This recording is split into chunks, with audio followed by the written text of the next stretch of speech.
居屋變私樓，我唔敢講，希望今日俾到大家一個全新嘅感覺。大家好，我係準家居 Stanley， 今日介紹一個居屋叫美柏苑嘅371尺，咁我間咗2房，咁可以睇翻咧後邊啦，咁我用咗一個比較清新啲顏色，咁業主啦佢中意簡約風嘅，咁所以咧個佈局上面咧都唔會擺好多家私，盡量係呈現到一個舒服嘅家居啦。咁你睇翻咧後邊我做咗個特色牆，都唔會話做得咁重啦，盡量輕身啲。咁而重點嚟講咧，呢間屋咧比較多 figure， 因為而家都好興㗎啦。咁變相嚟講咧，我要安排翻一個 figure 位俾佢啦，為求想嗰個廳光猛少少啦。因為居屋通常咧都會係近翻窗嗰邊就一支窗去做翻一個採光啦。咁所以嚟講咧，我哋都會做翻一個通透啲嘅感覺，係一件玻璃啦。咁可以令翻個光線咧就多啲咧入翻個廳裏邊。咁 sofa 背後邊啦，咁我安排翻啦一隻奶茶色去呼應翻全間粒嘅風格嘅。咁我行過呢邊睇睇。咁餐台啦，咁就會放翻喺窗邊隔離啦，而近門口位啦。咁呢個櫃咧真係一個咧係收納一個櫃啦。咁變相嚟講咧，我哋通常都係啦。咁頂櫃啦，而呢個位置中位都非常之好用咯。我哋入門口嗰時咧，放低鎖匙啊、電話，舒舒服服坐喺度換客。而後邊都唔好嘥啦，呢啲位置啦，咁我都安排咗一啲隱藏式嘅掛鈎啦、孭袋啊、褸啊，咁變相嚟講，我掛咗去，我哋坐喺度舒服啲。好啊，大家跟我入嚟呢間房望一望啊，我哋呢間房咧，咁就會安排翻係一個單人房啦。咁而一張單人床啦，而特別少少嘅，我個床頭咧，我會做咗個床頭櫃啦。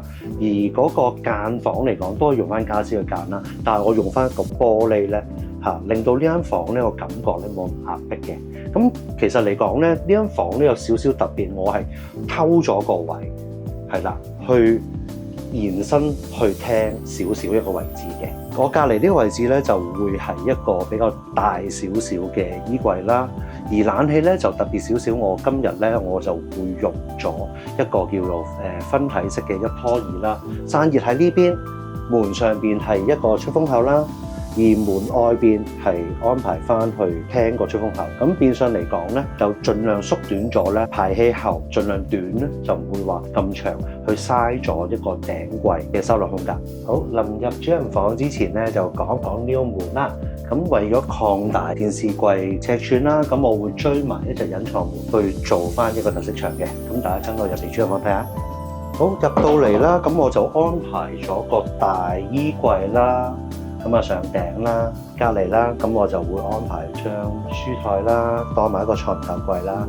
而近窗邊咧，就會安排咗一張雙人嘅牛架床。咁樣顏色嚟講咧，亦都會襯翻廳嗰種和諧嘅感覺啦。主要嚟講就要放翻一啲裝飾品啦。咁我就會安排翻會有一個動動板啦，等佢靈活安排翻佢自己心內嘅東西，會做翻個 display 啦。我哋入手窗睇睇啦。咁門口位咧，我就做咗個 PP 門啦，就方便翻啦出入啦，就唔會話要俾個門位啦。咁另外咧，洗手間嚟講咧就全拆嘅。咁變相嚟講咧，我哋可以擴大咗嗰個淋浴個位置啦，個馬桶位可以放翻喺中間啦。咁馬桶位咧，業主嚟講咧就想做翻一個智能馬桶啦。做水電之前咧，就同佢定好一個防水電掣啦，同埋一個淡水位啦。咁而呢邊嚟講咧，就做翻一個大鏡櫃。咁同埋上邊嚟講咧，我哋會裝翻鍼漆布啦、鋁質天花、筒燈。好啦，同大家講下個廚房啦。咁廚房個色通咧，亦都會係跟翻出邊嗰個顏色啦。特別少少嘅個中空位嚟講咧，我就會落咗而家新興啲一個叫做珐琅板啦。咁你見到啦，好多一啲磁鐵嘅嘢都可以吸上去。咁變相嚟講咧，就慳翻好多位咯。而洗衣機咧就放翻喺呢邊啦。咁然後火位我哋先至近窗口啦，我哋喺呢邊係啦。咁上面一如以往都會做翻一個鋁質天花筒燈啦，咁地下就冇打殘嘅，咁用翻原裝。記得留言讚好啊，同埋訂閱我哋頻道，你的理想家居盡家居。